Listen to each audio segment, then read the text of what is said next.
Izin dok, saya mau bertanya dok. Pernah kan pasien datang dengan keluhan sakit perut, nyeri perut dok. Terus dok, itu apa penyebabnya dok?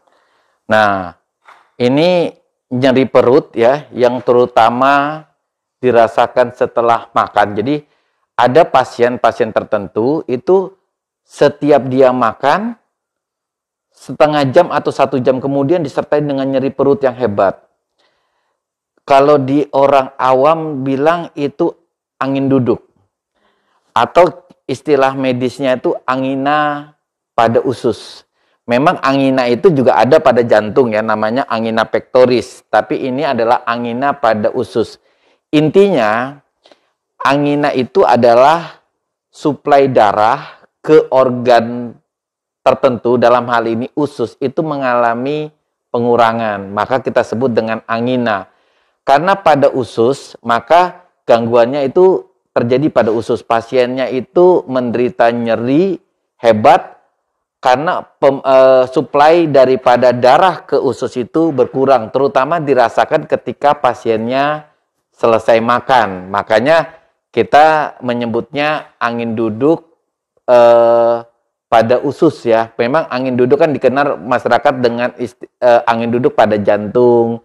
Sehingga pasien sering dikatakan itu angin duduk berbahaya. Nah, angin duduk ini adalah suplai oksigen ke organ tertentu itu berkurang secara tiba-tiba.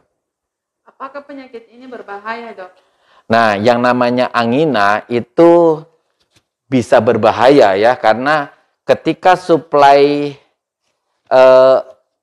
darah berkurang, yang terjadi itu adalah suplai oksigen berkurang, nutrisi berkurang.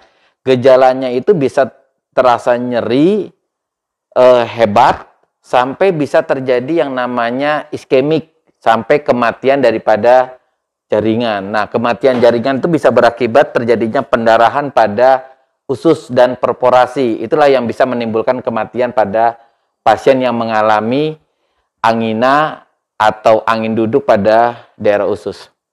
Faktor pemicunya itu dok apa? Kalau faktor pemicu daripada angin duduk pada usus atau angina pectoris, angina pada usus itu adalah penyakit-penyakit, pertama penyakit kardiovaskuler ya.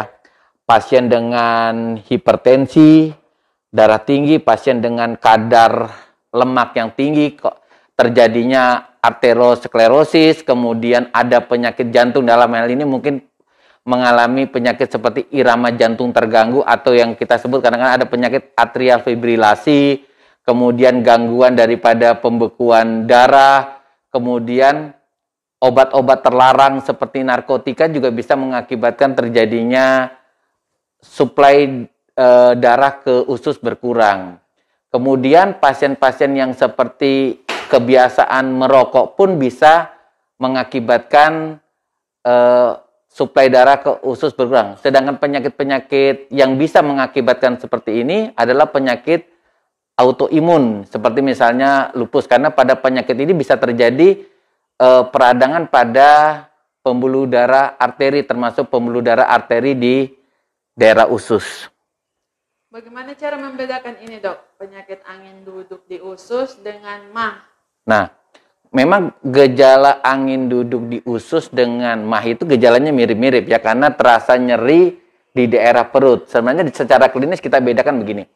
Kalau nyerinya di daerah ulu hati itu kebanyakan nyeri karena asam lambung naik. Tapi nyeri angin duduk ini dia berada di tengah-tengah epigastrium, lebih tepatnya di daerah umbilikus, yang dirasakan 1 jam setelah makan, dan nyerinya ini memburuk beberapa minggu kemudian bertambah buruk. Nah, untuk memastikannya biasanya kita melakukan pemeriksaan angiografi pada daerah mesenterika atau daerah usus. Kemudian kita juga bisa melakukan kalau ada pemeriksaan yang namanya kolonoskopi, itu bisa kita lakukan untuk melihat apakah ada iskemik di daerah usus, apakah ada perforasi di daerah usus. Terakhir dok, pengobatannya untuk Nah, duduk ini dok. pengobatan daripada angin duduk atau angina pada daerah usus itu tergantung apa yang menjadi sebabnya. Jadi Kalau keluhannya nyeri, kita kasih penghilang nyeri, kita kasih obat-obat untuk mencegah iskemik. Intinya, penyakit dasarnya diobati. Jadi kalau orang memiliki penyakit jantung, hipertensi, diabetes itu harus diobati. Kemudian kalau terjadi perforasi yang sampai kita harus melakukan tindakan bedah. Jadi intinya diagnosanya ditegakkan dulu, kemudian penyakit dasarnya apa, penyakit dasarnya diobati. Pada dasarnya angin duduk ini cukup berbahaya kalau tidak diobati, tapi kalau diobati dia bisa sembuh ya, bisa dicegah sehingga tidak terjadi kematian pada pasiennya. Ya. Baik dok, terima kasih atas Ya, terima kasih sebelumnya. Topik kita hari ini tentang angina pada usus yang sering disalahartikan sebagai sakit mah pada daerah lambung.